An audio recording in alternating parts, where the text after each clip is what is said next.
Welcome to Aditya academy. तो बहुत सारा पिलांकर गोटे क्वेश्चन थिला जे सर आपण 2025 पे आमे थोड़ा प्रिपरेशन करूछु तो तापाई हमर प्लानिंग कोन रहिबा दरकार बा एमे केमती स्ट्रेटजी मेंटेन करबा। तो आज हम जो डिस्कशन करबो 2025 पे जोड़ कि तुम मानकु आज को 1.5 ईयर रो प्लानिंग मु तुम मानकु देबी ता तो 1.5 वर्ष रे आमे केमती प्रिपरेशन करबा और हम प्रिपरेशन रो प्लानिंग केमती रहिबा दरकार सो दैट गोटे पिला इजी रे 2025 रो जॉब को अचीव करि पारिबो।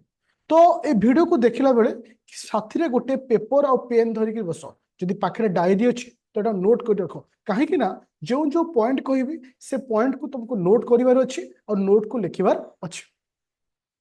प्रथम कथा जे आज जदि आमे देखिबा ऑलमोस्ट जुलाई मास एंड हबो कि अगस्त मास स्टार्ट हम तो आज यदि आमे देखिबा आउ तुमनकर नोटिस बाहरिया पे के दिन टाइम अछि तुमरो डिसेंबर मास शेष सप्ताह ही नोटिस बाहरी जदि आमे इनडायरेक्टली देखिबा अगस्त सेप्टेम्बर अक्टोबर नवेम्बर डिसेम्बर तो तुम हाथ रे 5 मंथ अच्छी को एग्जाम पाई ना तुम मानकर नोटिस आसिया डिसेम्बर मास नोटिस आसिला परे एग्जाम केबे हो ना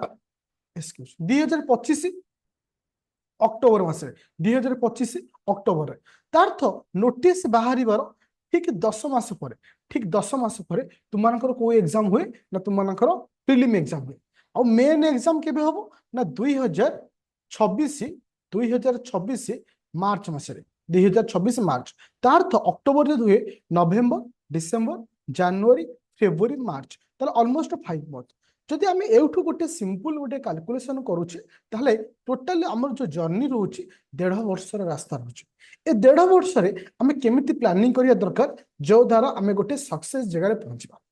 आम प्लानिंग को मु 3 भाग विभक्त करी प्लानिंग को 3 भाग विभक्त करी फास्ट 5 मंथ फास्ट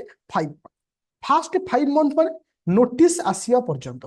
तुम मानक टार्गेट कौन हवा दरकार मन रखिले नोटिस आसिया पर्यंत पॉलिटी हिस्ट्री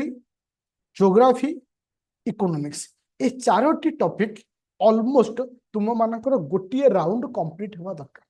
एटी पिला मानकर क्वेश्चन आसीबो सर जे कंप्लीट हवा माने ओवरऑली पॉलिटी विषय तुमरो आइडिया थिबा दरकार काहे ना गोटे थरो पढिले केबे भी मन रहबनी 2 रु 3 थरो रिवीजन कले ही मन रहे तो सेमती ज्योग्राफी सेमती इकोनॉमिक्स सेमती हिस्ट्री एतिकी तार तो आसंता 5 मास रे तुमरो टार्गेट केवल कोन हवा दरकार पॉलिटी हिस्ट्री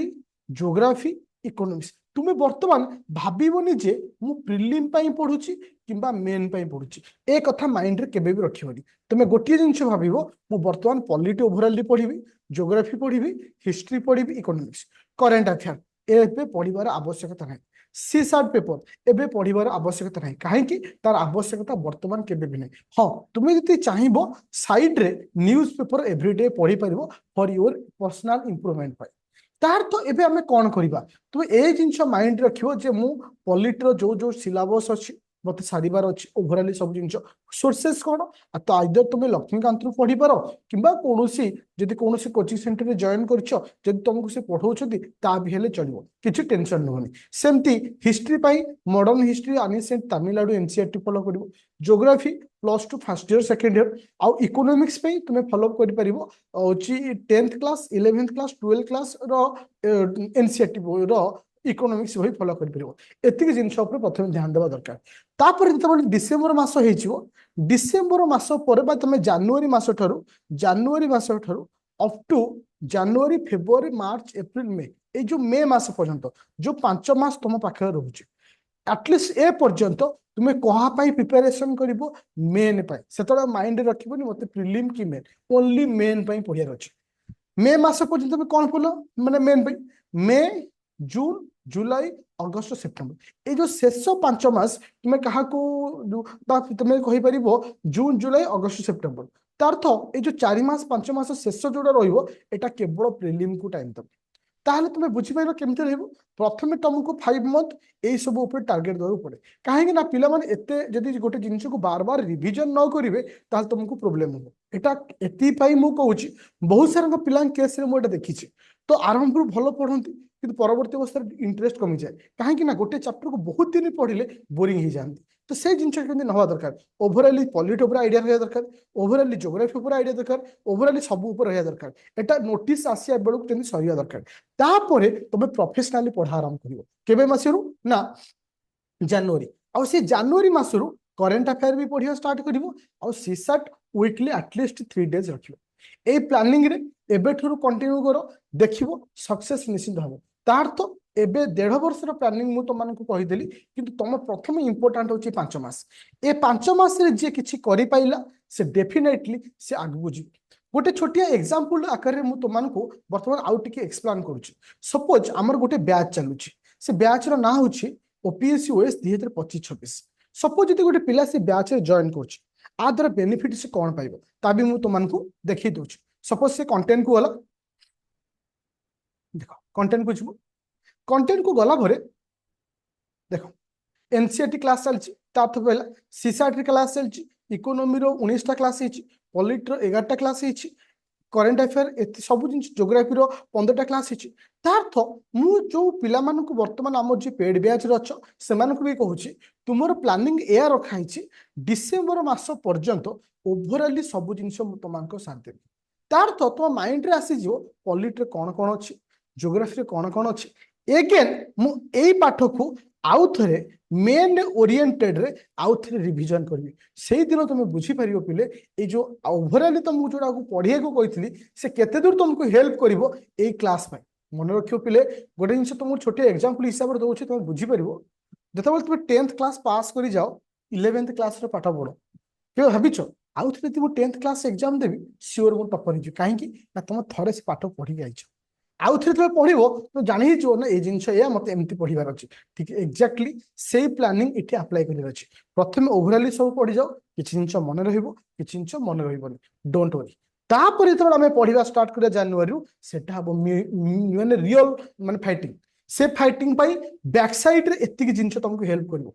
ए जो विनिंग हुए देखो तुम जे कौन गोटे भल टूर्नामेंट स्टार्ट हुए वार्म अप मैच खेल हुए कहीं ये वार्म अप मैच जोटी तुम गोटे प्रैक्टिस हो जाए से फील्ड ऊपर तापरे जब मैदान को ओल्हेबो ताहाल तुम सक्सेस पाइबो तो एबे ठरू मु तुमन को कहि गोटे टाइम टी होची टाइम से कहार पाई अपेक्षा करे ना से पीएम हो सीएम हो से धनी हो गरीब हो समस्त पाई समान से गड़ी गड़ी पळाए ए समय थरे गला पर केबे भी आसीबनी तुम जति एबेठू माइंड सेटअप करछो मु ओएस पे प्रिपरेशन हेबी 2025 रे आखि बुझ एबे ठारू वर्तमान ठू प्रिपरेशन कर और ऑनेस्टली सहित कहीं ना जदि तुम देखिबो प्रत्येक वर्ष 1 लाख एभव पोस्ट पड़े हार्टली आज तुमको कहूँ 1 लाख रु ओनली 10% पिला पाठ पढ़ी था आउ 90% देखई हेबा पई फॉर्म पकांती जदि किए गोटे छोट कोचिंग नहीं जाइथिबो टिके पढ़ा पढ़ी करथिबो निजर सेल्फ सैटिस्फैक्शन पई फॉर्म पकांती किंतु ऑनेस्टली आंक भितर 10,000 पिला पाठ पढ़िथांती ए 10,000 पाठ पिलांक भितरु केवल 500 रु 1000 पिला जे कि जी जान लगे पाठ पढ़िथांती तुमको से जी जान भितर आसीबार अछि तुमको माने गोटे सिकंदर बनिबार अछि जदि गोटे छोटिया कथा कहि पिले टोटल अप्लाई रो ओनली 0.5% पिला ही सक्सेस पा आज गोटे जिनस कहूँ ओनली अप्लाई रो 0.5% पिला सक्सेस पाते ताहले तुमको डिसाइड करियर अछि तुमको केबे ठरो मैदान को आसियार अछि को दिन ठरो मैदान रे लढियार अछि एबे ना नोटिस पड़े तो संपूर्ण सुजोग संपूर्ण गाइडेंस तुम मो ठारू पाई परिबो ए बैच रे पाई परिबो आदित्य एकेडमी एप्लीकेशन थ्रू रे पाई परिबो जहार प्राइस आसुची 3999 जो थी तुमको बोथ ओडिया और इंग्लिश रे दिया छु जो पिला माने ओडिया रे पढुचो सेमान को मु किछि इंग्लिश नॉलेज भी दोछि काहे कि you are the future OS officer तुमको ओडिया जानिया सहित इंग्लिश रे नॉलेज रहया दरकार तो तुमको इंग्लिश टा प्रिलिम रे सहायता करदो मेन रे तुमको बेसी सहायता करिवो ओडिया तो से बाबत ओरिड हबनी मु तुमको ओडिया रे नोट मध्ये एटी प्रोवाइड करिवि आ ए जो प्राइस टा तुमे दुईटी इंस्टॉलमेंट रे मध्ये देई के जॉइन करि परिबो एबेठु शपथ नियो आजिठु शपथ नियो सक्सेस निश्चित पाइबो जदि निज पाखरे दृढ़ संकल्प अछि तो thank you student have a nice day आ मन रखो पिले छोटो डिसीजन लाइफ को चेंज करे छोटो डिसीजन लाइफ को बर्बाद भी करे डिसाइड करिवार अछि छोटो डिसीजन तुमर की पढिबार अछि थैंक यू।